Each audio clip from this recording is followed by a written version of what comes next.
Welcome everyone. Kimberly Barker here. Thank you for joining us today on this lovely February day for an incredible conversation on leading strategic change and innovation. Please take a minute to mute your microphones now. We would like to use the chat room fully during this webinar, so please put any questions you have in the chat room area. Also, if you would like to ask a question, please indicate that as well in the chat room, and we will give you an opportunity to do so. I would like to thank Zach Glover. Hi, Zach. Hello, everyone. For giving me a hand today and monitoring the chat room. Zach is a recent Master's in IO Psych graduate. Zach is a fellow International Society for Organization Development and Change member who is also sponsoring this webinar. For more information on us, go to isodc.org. Zach was involved in planning a very successful Amsterdam conference several years ago. Remember that, Zach? I'll keep my mic unmuted then. Oh, okay. Zach has interned with Trompenaars, Hamden Turner Consulting, and is very well versed in Trompenaars' model of national culture differences. Welcome, Zach, and thank you for your assistance today. Thank you, Kim. I would like to, wait, before we begin today, can you tell us, put in the chat room where you are in the world today?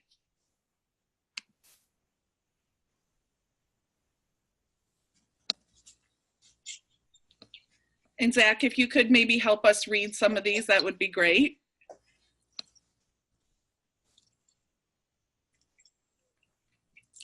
So we have people from all over, such as Ashley in Minnesota. We have Martha in Oceanside, California. We have Reginald in Raleigh, North Carolina. We have Santinio in Ann Arbor. Nikat, who I've met before, she's in Washington, D.C. We have people in, we have someone from Toronto, Canada. People in Michigan. Toronto. So we have, some Canadians here. Central Pennsylvania, Indianapolis. Yay. Welcome, everyone. Please share, also, if you would please share with us in the chat room what perspective you bring today. So are you an administrator, student, scholar practitioner, etc.?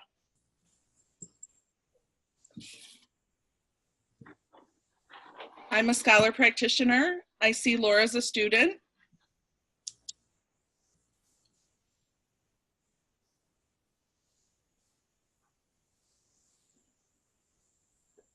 Org change, project management. You have a number of administrators. Yeah. Senior University Diversity Administrator.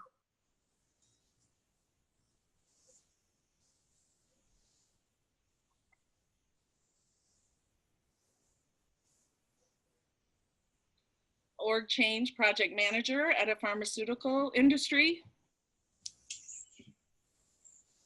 Welcome, everyone. I would like to introduce you to my friend and colleague, Al Blixt. Al has more than 25 years experience designing and implementing rapid strategic change in complex organizations. Al is a developer of the whole-scale change methodology as a senior partner at Dan & Miller Tyson Associates. His area of expertise includes strategic planning, work process and org redesign, leadership coaching, team development, training, and the facilitation of whole system change. Al, and he knows this, is partly responsible for me going back and getting my PhD because I was in one of his workshops.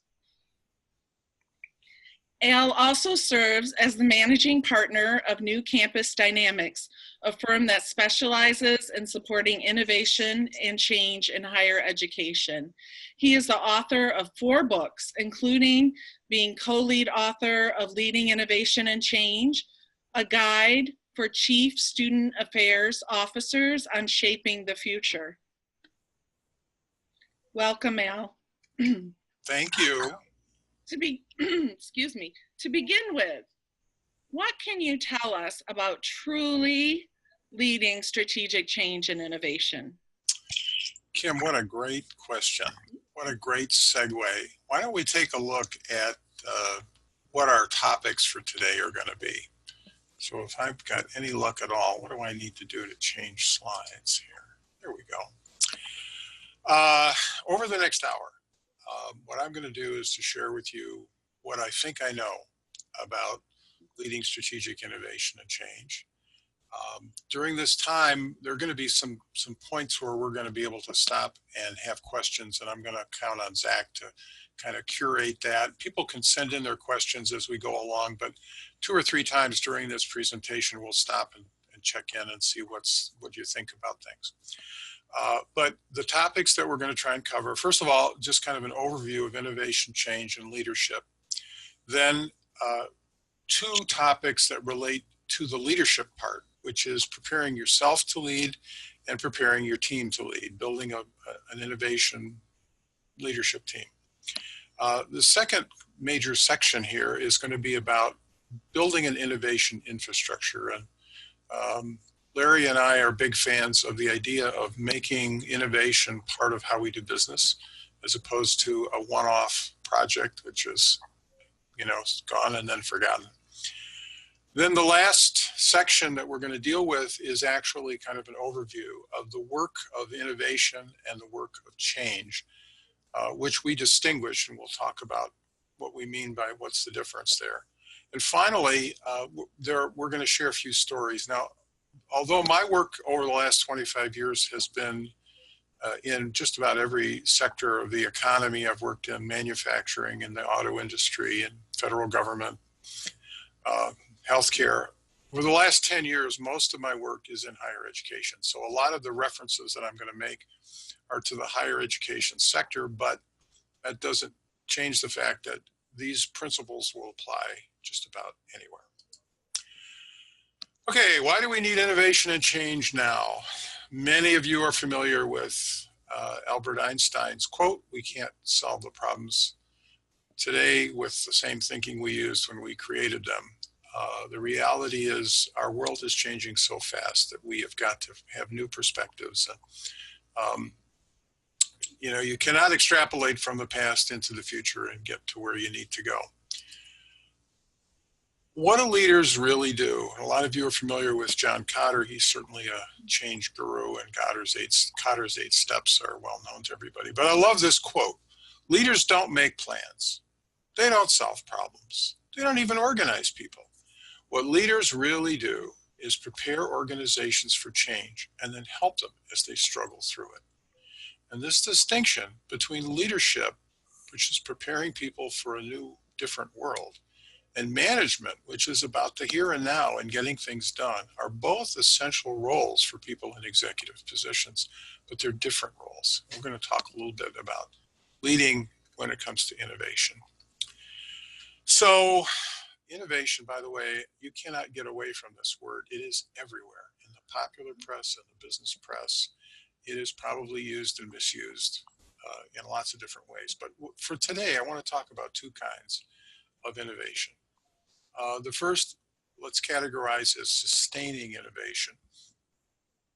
And what that means is making changes that result in continuous improvement of this, perfecting the status quo.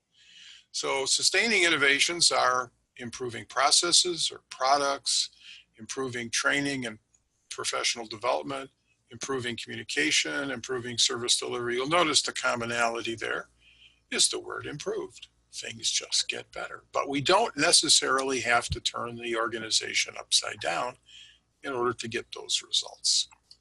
On the other hand, whoops, how do I back up here? Many of you are familiar with Clayton Christensen's idea of disruptive innovation, and the concept, which is actually a little broader than what Christensen talks about. But the idea here is that innovation that disrupts the status quo.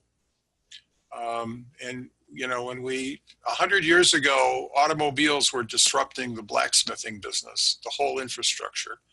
And we are about to move to electric vehicles, and we are going to need a whole new infrastructure to support that.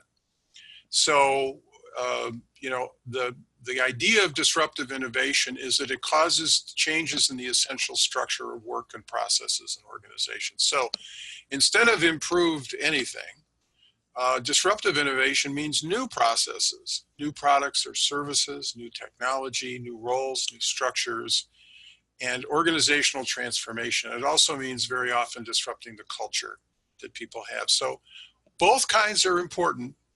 The reality is, as a leader, you'll get a lot further if you start people out with continuous improvement, with sustaining innovations, and then get them used to the idea of disruptive, because their world is going to be, they're going to get out of their comfort zone if they're doing disruptive innovation. So let's talk about leading. Sometimes people are, you know, you don't have to be the CEO to be the leader. But I want to talk about leadership as a quality of preparing organizations for the future. And wherever you are, you're in a position to have either the direct control or influence over preparing for the future. And I want to talk about 3 roles that you want to cultivate. They are the roles of visionary, architect, and change champion. A lot of my work, many of you are familiar with the concept of preferred futuring, pioneered by Ron Lippett. The idea of being a visionary is to not only have a picture of the future, but to help others come to it, that shared picture of the future. So I was talking to Kim here a little earlier about, I'm right now interviewing a bunch of college presidents in relation to some research I'm doing. And the ones that are new will very often say, you know, I was a subordinate, I was in the cabinet, I spent 5 years in higher ed, and I thought I understood my boss's job until I sat in the chair. And then I realized that I was implementing basically his vision. I got to ride off of his or her thinking, and now I'm the one who's supposed to have the vision. And the result was that I had to rethink, you know, what do I actually stand for? So as a visionary, you've got to kind of 2 things. You got to know what you stand for. What's your point of view? And secondly, you've got to be able to engage others in creating a shared vision that you can all support. So the idea of imagining the world 2 years from now, 5 years from now, and being able to describe in detail what it would look like if we were succeeding magnificently in that world out in the future. You got to be able to, and there's methods, and we don't have time to talk about it, but there are all kinds of ways to do that. The second role that you play is as an architect, designing not only the future state of the organization to some extent, but designing the journey that the organization is going to go through. And so as a leader, the path forward is part of your job. And so we're going to talk about the architecture of an organization. If you are, you know, speaking of disruptive innovations, the whole evolution of distance learning has disrupted the structure of higher education. It takes a completely different skill set to be a faculty member if you're doing work entirely online than it would be if you were having a lecture class 3 times a week. So the architecture is designing organizational structure, and it's also designing the roadmap. And finally, when things get underway, when the changes, you cannot disappear. You have to be a change champion. And so that means that you've got to be able to advocate for the change. You've got to be able to make sure people are inspired, empowered, and you got to remember that the people that you're working with they don't see the world you see yet. The leaders very often arrive at a picture of the future way before the rest of the organization. So anyway, your job will be to figure out how to get people to come along and how to continue to support them and keep the energy of these things. So wherever you are in an organization, and if you're a consultant working on an organizational change project, then you're coaching your leader to do these things. But you need a team that are gonna, if you're the president of a college, you've got a cabinet. If you're the provost, you've got your college deans. If you are the divisional sales manager for a manufacturing company, you've got your direct reports. Whoever they are, you've got to move these people from being a collection of managers to a team of leaders, which is real different. Otherwise, they're just a group of silo keepers. So the steps that you need to go through, I'm going to suggest, are to first of all have a clear charter for this team. That means setting out a clear understanding of the scope of the responsibility of the group, having shared goals, having clearly defined roles and responsibilities, having matched people with their skills to what the team needs, and to figure out where are the opportunities, identifying, we're going to talk a little bit about domains here in a little while. How do you identify where the high value opportunities are? You can't do everything. So where should we begin and what are the opportunities that we can pursue? And what are the structures and processes that we need to put in place? Now, how are we going to measure our success and how are we going to be collectively responsible for the outcomes? The pictures that you see here are pictures of actual events with leadership teams and groups. I'm still, although we love technology, I'm still an old-fashioned person who likes flip charts, and there's something about creating artifacts in real life, face-to-face, that is powerful. Okay, let's stop for a second. I don't know, Zach, if anybody has put anything up, but so far... Kim has asked if you could talk about the role of intervention in creating this vision a little bit more. In the role of intervention, everybody wants their life to be simple. And they want everybody's got the status quo figured out. And so the concept of an intervention is really to create, first of all, a sense of urgency. Like, I like to say to people, if you're not nervous, you do not have enough information. And that means we need to get a little more data out. You get financial data out, you get out data about the changing marketplace or the changing customer base or whatever it is. So the intervention is about disrupting the status quo and getting people prepared psychologically to do something different and to feel the urgency of doing something different. Kim, was that responsive to your question? Or? Yes. And Al, folks are still continuing to join us, so I want to welcome everyone. I'd like to welcome Jai from India. He is joining us, so we are becoming a little more international now. So so we'll welcome everybody on the call. Right, must be 12 hours difference to India, something like that. Wow. And please ask questions in the chat room if you have any questions throughout the conversation. We really want this to be a conversation. Great. So, Zach, anything else? You getting any feedback from anybody, or should I move on? You can move on. That's the only question so far. All Folks, right. please feel free to leave them in the chat, and I'll bring them up. So sometimes organizations feel that there's a crisis, and they go out looking for a silver bullet solution. They say, well, if we just get a new software package, or if we just reorganize, or we do something, it's like, we just do this one thing, it'll be fixed, and then we can go back to doing what we were doing before.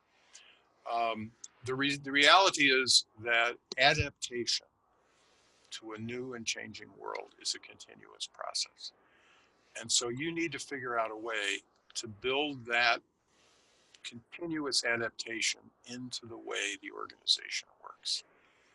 And the way you do that is by creating a game-changing infrastructure, creating a support system. I say to my higher education clients, Apple Computers or Apple Corporation has a research and development unit department. So does everybody who's making anything. But there's no R&D in higher ed within the institution. There's nobody who's necessarily the vice president for innovative practices, but there ought to be.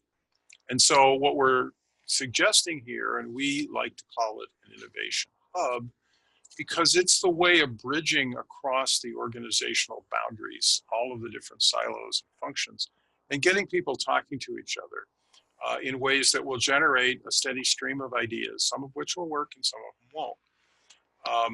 The process of creating an innovation hub or center involves creating structures, different kinds of teams, and I'm going to talk about those, specific processes, treating innovation as a work process.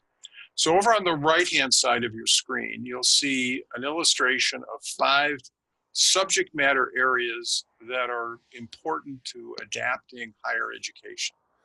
And these have evolved over time, and our firm has helped to identify these, and you build a team around each one of those. So we want to have people inside the organization who really are looking at the literature and going out and visiting other places and learning as much as they can about the changing demographics of students.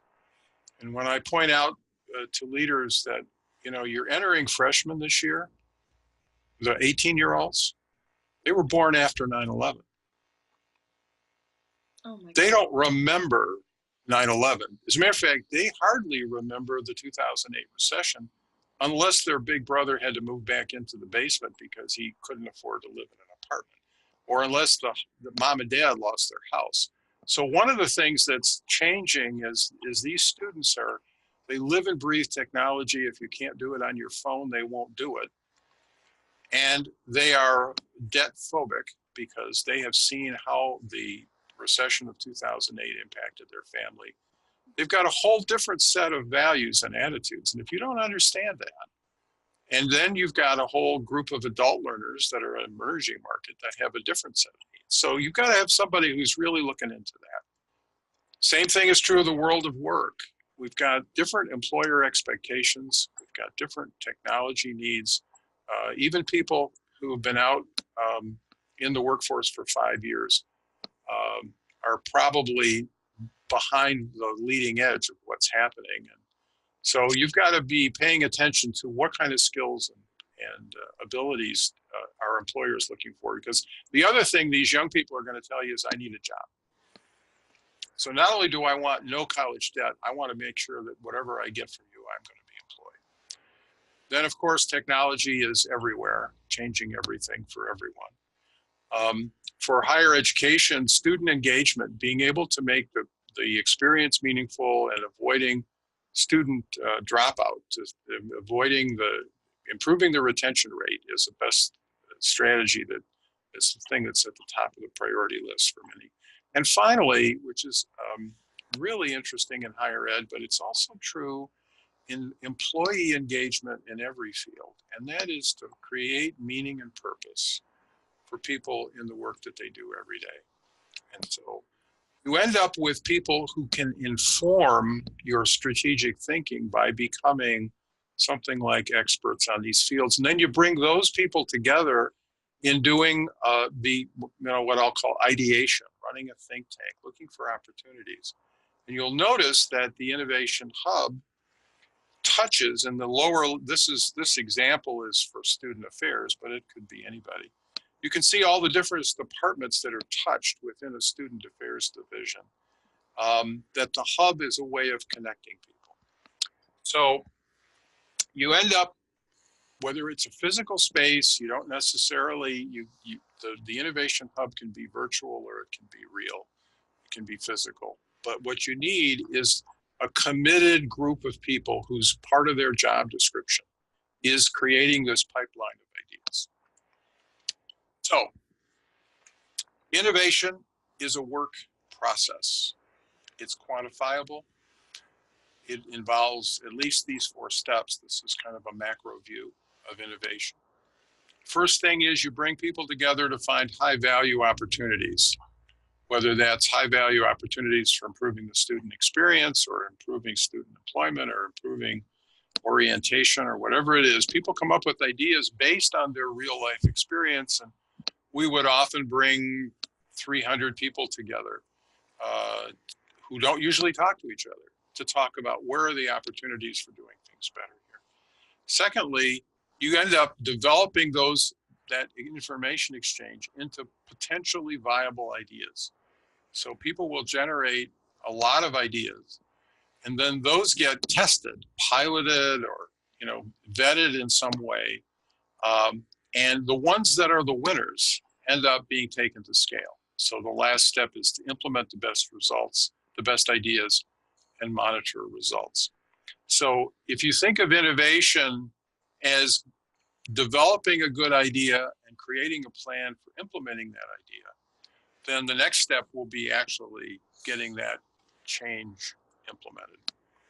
So if you want innovation to take place, and here's an example of people interacting who usually don't meet each other, and they are finding community in this process of looking at those domains and finding ways of developing ideas that they think are going to be important. And these are the people who know, because these are the people who are doing the work every day.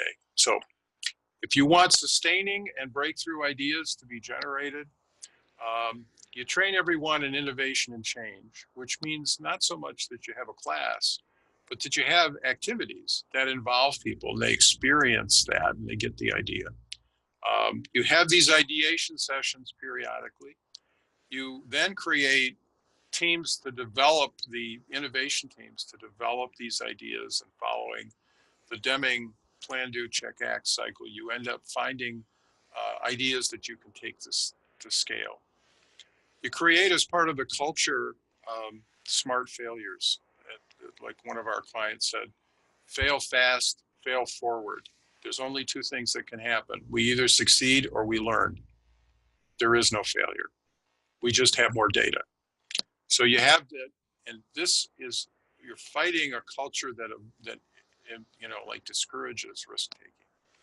So you're trying to infuse this idea that variation is not a bad thing. Experimentation is not a bad thing. And what we're trying to do is to evolve and change the organization, not to stabilize it, which people like it when things would stand still.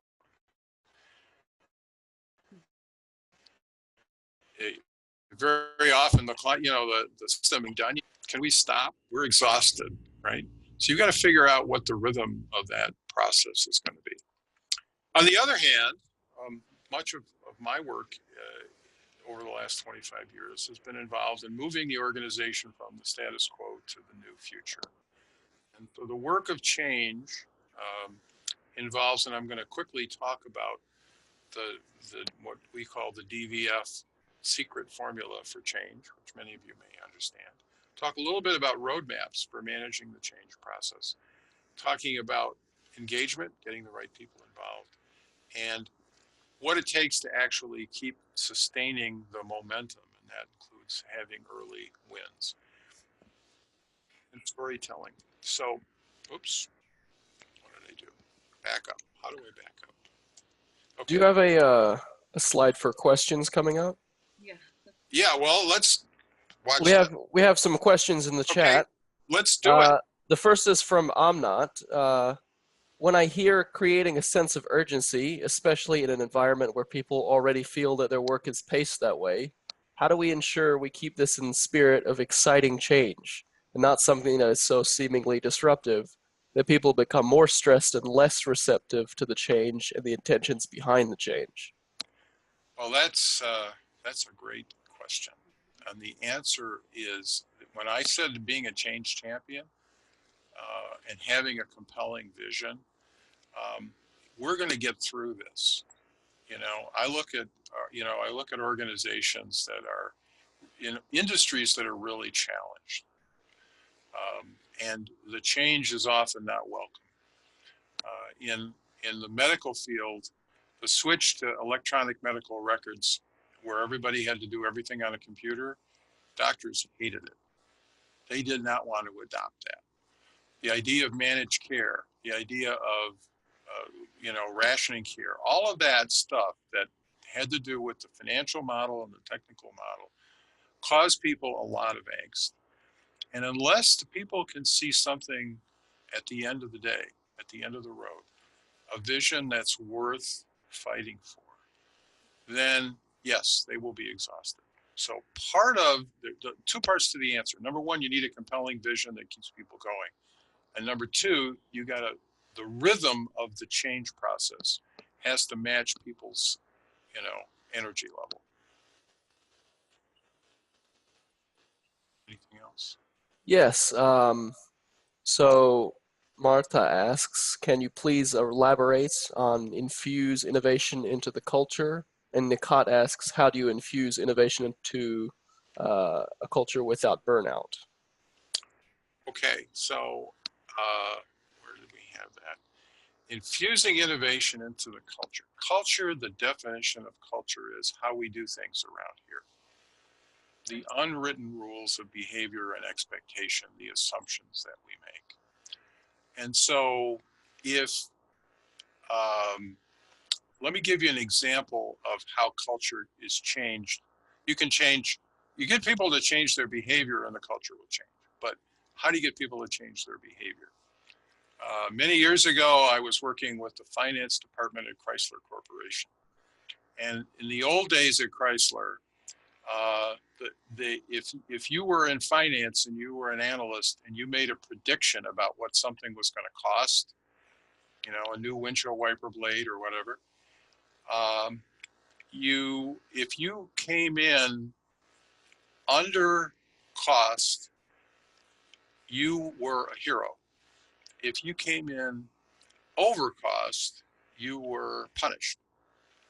And so what does that do? People would tend to overestimate cost and underestimate profit. And the result was you didn't get accurate data. And so the new boss said, I'm sorry, being 20% off either way is unacceptable. Being 5% off either way is the target. I'm looking for accuracy, not for stories, right? So the idea of what the reward system looked like in that organization changed the culture from one of cover your butt to let's get real data that we can use. That's a difference in setting that up. So how do you do, what are the norms, values, and beliefs, and what are the behavioral consequences for the behaviors that you want to encourage? And most of this has to do with risk taking. What happens to my department's budget if we go and do this project? What if we come up with some idea that isn't in this year's budget? Do we have to wait a year before we can do it? So infusing innovation into the culture means infusing a tolerance for risk and a kind of confidence that we're going to make it through. I really love what Jim says. He says the heroic effort is not a sustainable model issue. It needs to be woven into the fabric of the culture. And when I was first starting my professional career, I would talk to my dad a lot, and he would say to me, Kim, if everything is a stat, nothing is stat, right? If everything is important and in the moment, it's a disaster. It has potential for disaster. Right. So I completely agree with the part about heroic effort. And the answer is, and this goes back to my days in manufacturing and trying to infuse safety into a highly dangerous manufacturing environment. For every lost day injury that takes place in manufacturing, there are 600 near misses. So what that means is that it's only a matter of time before somebody gets hurt. So heroic efforts of being extra careful and whatnot, which you can't sustain, don't work. The second thing is you create safety barriers and signage, and you create structures, and then you have processes, and ultimately it's training and measuring behaviors. So ultimately, if you want a safe environment, you have to, if the last resort is a hero who pulls you away from the machine that's going to, take your arm off, you're going to have a bad outcome. So you've got to build into the structure of the organization the behaviors. You've got to support the structures, the behaviors that you want to see. So perhaps one more question before we move on to the next slide. Yep. This is from Reginald. As a visionary leading a new unit that is eager for disruptive innovation, can you give some insight on how to influence senior leaders who are not visionary in an institutional culture where the status quo is not only accepted, but also expected to avoid challenges from the legislature? Yeah, tough. Okay, so the first rule in managing up is from our old friend, the sales guru, Zig Ziglar. And Zig used to say, if you don't know who he is, in the 80s, he had all these sales tapes that he played. I used to listen to him in the car.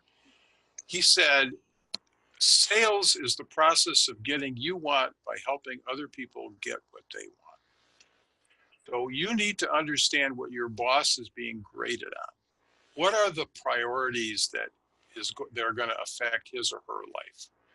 And so in this case, if there's a state legislature that's going to do performance-based evaluation, what you have to say is, hey, boss, the best way to get to the performance that the legislature is expecting, we can't keep doing what we're doing because we're going to keep getting what we're getting, and it isn't good enough, right? So the answer is you've got to link your strategy for innovation to the outcomes that the leader finds valuable. You got to basically reduce that person's psychological risk.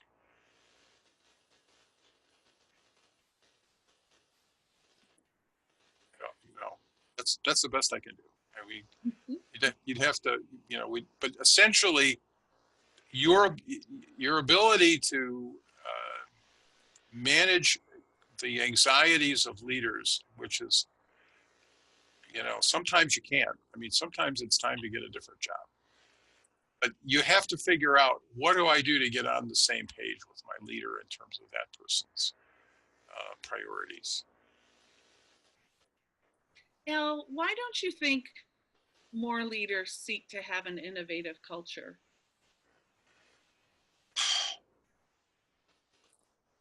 If I had to guess, a person who has been continuously promoted based on their ability to execute the plan, to remove all variation, to remove all risk, to make, I cannot tell you, I just was involved in a bidding on a project where, honest to goodness, this project had laid out a 5-year, week-by-week action plan, predicting what was going to happen 3 years from now. The idea that it gave great comfort to people. They had these Gantt charts, and they had and I said, I don't think I can help you guys, because this is not, it's not real. You're trying to create stability and predictability where it doesn't exist. So the reason why do managers who become executives resist change? It's because that's how they were trained. They were trained to eliminate risk, to solve problems. And if you say, the ideas that got us here are not going to be able to get us to where we're going, it makes them really nervous. That's the difference between, being a manager and being a leader, is your tolerance for risk and your ability to be able to help others develop a tolerance for risk. Awesome, thank you. It also helps if you're politically savvy and you have friends in high places. Yes. Very Okay. good. All right. So how are we doing on time? I'm not keeping track here, Kim. And we have continued to have people join us.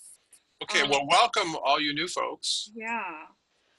And we're about 22, so we have about 20 minutes. Okay, all right. So let me see if I can, because I want to get to the storytelling. I think that's fun. Okay, so part of our whole scale change methodology and part of the kind of the lore and legend of organizational development these days is this formula for change, which says if you want something to happen, you have to overcome the resistance that's built in to every situation. And that will come as the result of three factors in combination. Dissatisfaction with the current status quo, which is almost always driven by increasing the shared data about the situation. People become dissatisfied when they know how bad it is. Second thing you need is a compelling, inspiring, energizing vision of the future that's worth fighting for. Where people say, I'd like to be part of making that happen. And the third thing you need is credible first steps in the direction of the change. Where do we start on Monday to create this new world, right? So for those who are, think about a topic like climate change. We are not there yet with the whole population about being dissatisfied with the status quo. We do not have a clear vision of what better would look like. I mean, a zero emissions world where people are still thriving economically, we do not have a picture of that. And we are struggling over first steps, which is why resistance is there on that issue, right? Because all three of those factors to at least some portion of the population are missing. Now, the interesting thing here is that as a leader, you can share information, you can help bring people together to co-create a vision of the future, and you can help to design, and I'm going to show in a minute, a roadmap for change. Now, the cool thing to recognize here is that resistance is normal. And it comes in two types. First is systemic resistance. We've got policies, procedures, budget. We've got, the limitations of the state legislature if we're a state university. We've got all kinds of built-in constraints which are going to prevent the change. And then there's the human factors of resistance. And that means people who are saying, I don't know, I understand the current situation. It may not be very good, but at least I understand it.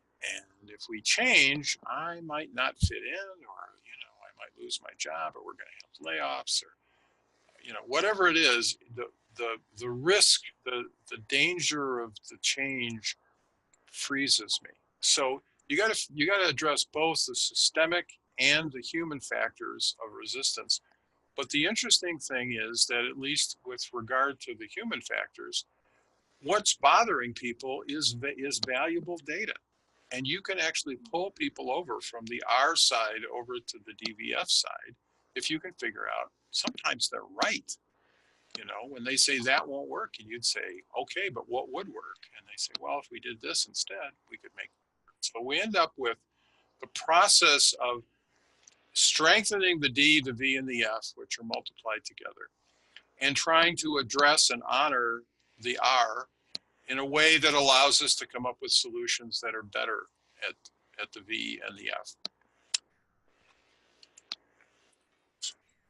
Okay, so here's an example, and I don't have really a time to do this in great detail. This is like a week's workshop if we were really doing. But what you'll notice here is a map that has three lines to it, three levels. The top level is really about what leaders do. The second level is about shifting the whole organization. And the third level is getting to a new normal. So you'll see circles there, senior leadership team, core team. Every time you see a circle, that's a relatively small group meeting designed to develop something that's the next, to prepare for the next step in the process. Then these squares here that are shaded, these are larger group meetings, 50 to 500 people. In the case of step number 2, it's not only the president and the cabinet, but everybody that reports to the cabinet. So you go down 2 or 3 levels, now you got 50 or 60 people in the room. You get them on board with the new strategy, then you can get something, then you can really make something happen. The triangles are for planning. And so we bring together microcosm groups of people for the next big square, the all campus launch there, step 6. You bring together a slice of those people to help you design that meeting so that you get everybody on board. So if you look at that, the DVF model gets repeated over and over again. First, the leaders get their DVF, and then the extended leadership group gets their picture of DVF. Then the launch, the all-campus launch, gets as many people as possible involved in the DVF. And now we are at the F. Now those 3 boxes there that say innovation teams, this is as stuff begins to be deployed out into the organization, and now we're back at the workplace. People are doing things differently. And then over step 9 there is a checkpoint. 6 months later, we bring people back together for a few hours and say, how do we do? What are we learning? What do we want to do differently? How can we proceed to get to a place where, and this is when innovation, people want to get back to a new normal. Now you're going to renew again, but at some point there's a rhythm to this. So you're going to consolidate changes, communicate successes in step 10. And then you're getting to a place where we can stabilize at least for a while. We can move from, particularly if this is disruptive innovation, we can move to a sustaining innovation mode for a while. And then notice at the bottom, very important, that box at the bottom. It says executive leadership and campus leaders at all levels continuously monitor and support all efforts. You've got to keep your finger on the pulse of what's going on. So if you do all of that, then you have an opportunity to infuse innovation into the culture, adapt the organization to a changing world, and get people to be comfortable. So let's talk about, give you 3 little stories here. Seattle University is a Jesuit institution in Seattle, Washington. One of the issues that we brought together a think tank of people, and they said, one of the issues is things are a little bit disjointed for students coming in, entering students, newly admitted students.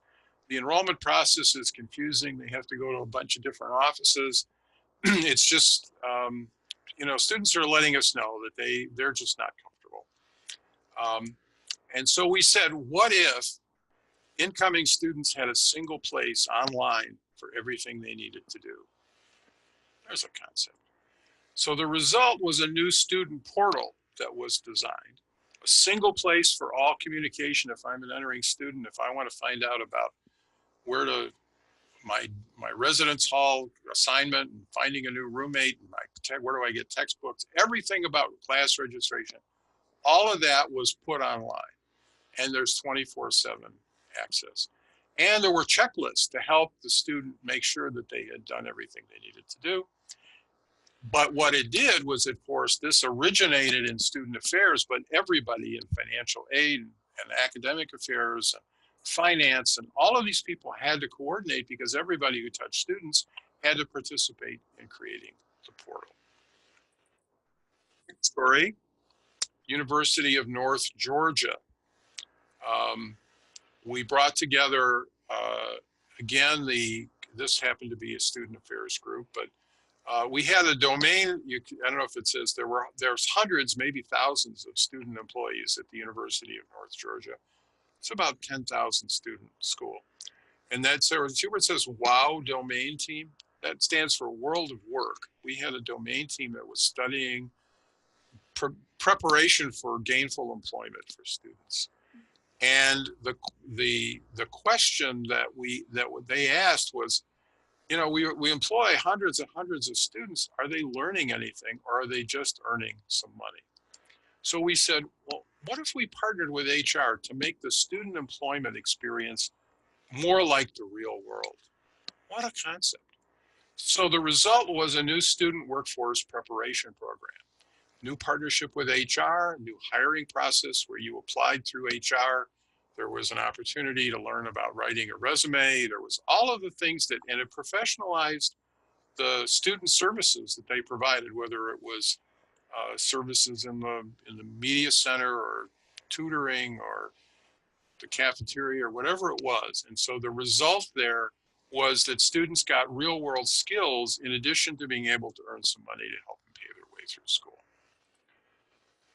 Miami-Dade College is the largest community college in the country, has about 160,000 students. It's has 8 campuses.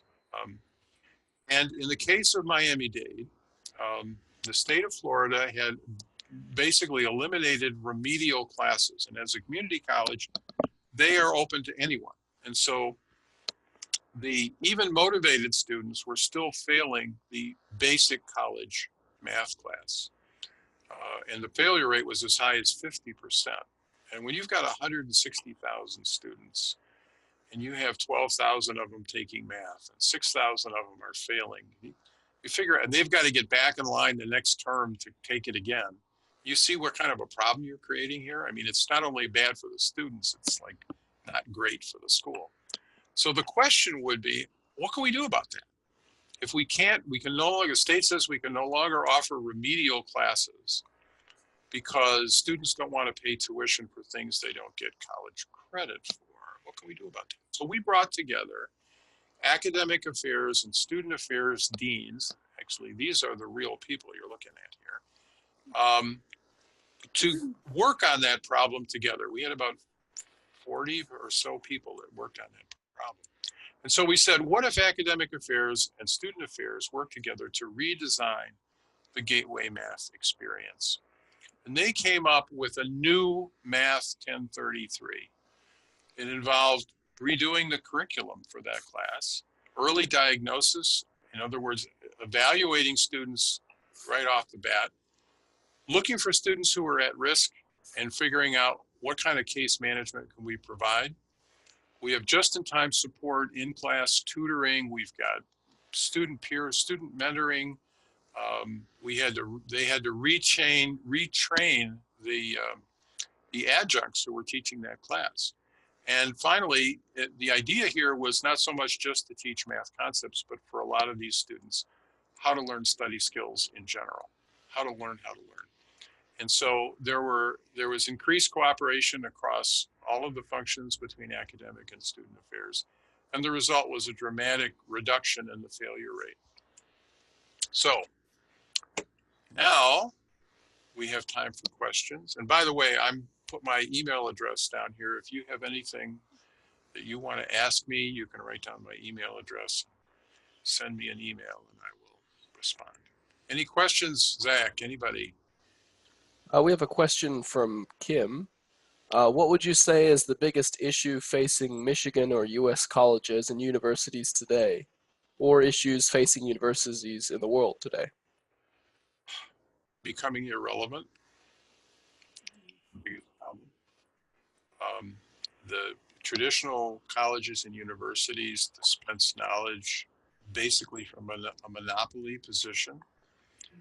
They had a monopoly on knowledge that they could distribute. They had a model that basically says, you come to us, you sit in this classroom, a smart person stands in the front of the room, provides you with information, you write it down, we give you a test to see if you can remember it, and then we give you a certificate. Well, we now are in a world where students learn on YouTube. They learn all different ways. There's all kinds of distance learning options. There's something that's coming on called competency-based education. I talked to a president who's running a college out on the West Coast, where you pay a subscription fee every year, and you can take as many classes as you want online, and you take a proficiency test, go at your own pace, and you'll get a degree. That concept, eliminating the credit hour, which is the primary production unit in higher education, is like totally mind-blowing for people. So, and not everybody is, that's not going to work for everybody, but the real problem here is, what is the role of higher education in preparing students for life? And the answer, I think, is going to be that we're going to see a more of a variety of modes in which education happens. Some students are still going to want to go someplace, get away from mom and dad, live for 4 or 5 years, grow up, find somebody to marry, have some fun, all of that. Some people are going to want that.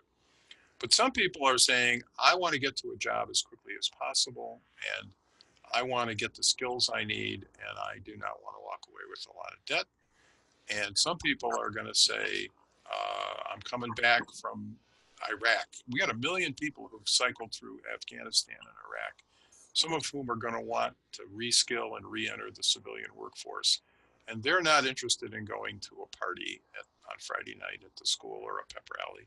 They are very focused on getting an education. So matching student needs in a very diverse world is the big issue. And then for those who are following Michigan, the real problem right now is the dramatic decline in the number of 18-year-olds in the state. We're in a population dip that's been going on for a decade, and students, for anybody who was thinking that they were going to just work harder to enroll more 18-year-olds to keep their enrollment up, they're finding out that it's not going to work because they're just not enough of them. We have 15 public universities. We've got 25 or so community colleges. We got a whole raft of private institutions, all competing for the same shrinking pool of 18-year-olds. So we need a different business model. You cannot just work harder and survive in a world that's that different.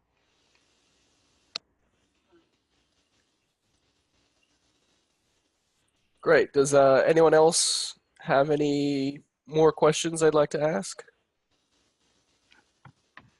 That's all we have in the chat for now. Okay, so let me talk about your prizes. I don't know if people click on these links, but do those links work for people? They work for me. Okay, so here's the deal. Larry Smith, my co-founder and partner in New Campus Dynamics, and I have just completed a guide to leading a culture of strategic innovation. It's a 44-page, going to be a Kindle book here in a while. But if you email to me and ask for it, I will send you the PDF version of it. It's 44 pages. It goes into considerable detail. And it's hot off the press. It's just new this last month or so. If you're interested in understanding whole-scale change, the book that was written some years ago called Whole-Scale Change, Unleashing the Magic in Organization. For anybody in OD who is really looking for a comprehensive model for system change, it's the textbook, it's the classic. If you happen to be in higher education, or if you just want a good book that this is a few years old, I think this book came out in 2015, but Larry and I co-edited and we co-wrote a lot of it, but we had a number of other authors who contributed, creating Leading Innovation and Change, a guide for Chief Student Affairs Officers. It was sponsored by the National Association for Student Affairs Officers, and so it was channeled there, but the book is really a good book. For anybody in higher education, it would be useful. Al, what is your email address again? Oh, it is alblixt@gmail.com. I try to keep it as simple. It's not my only email address, but that one everybody can remember. Okay, awesome. alblixt@email.com. Or if you want, you can go to newcampusdynamics.com, or you can go to danamillertyson.com and learn about what we do. Well, if we have time for one more question, Jim asks for tips for starting a small guerrilla innovation group to demonstrate potential value for innovation. Yeah, stay under the radar. If you're going to, this is the idea of creating a small guerrilla group implies that you will not have leadership support. If you just until you have proof of concept. So the idea here is, number one, get as many diverse perspectives as you can. So get 4 or 5 people who don't usually talk to each other, recruit them to be part of your group, because it is the intersection of ideas. You know, if we just will be recycling our ignorance if we just talk to the people we talk to every day. So that's the first step. Identify a high value opportunity that will make a difference for the organization. And sometimes, I gotta tell you, sometimes these high value opportunities don't cost any money. Changing a policy sometimes, or structuring a different approach to things doesn't necessarily take a budget. So look for opportunities that are high value, low cost, high reward. And your job is to figure out then, how do you find somebody up above where you are in the organization who can be your sponsor or advocate to take your idea to senior leadership? Or the other way you can do it is that if it's something that can be implemented within your local work group, then do that. But you got to have a track record if you want to get started with this. And like I say, very often the best way to demonstrate proof of concept is to figure out a way to improve an existing process or an existing practice. But then you want to move on to things that are going to have more impact, and those usually require change. Thank you, Al. One of my big takeaways is adaptation is a continuous process. Yes, change or die.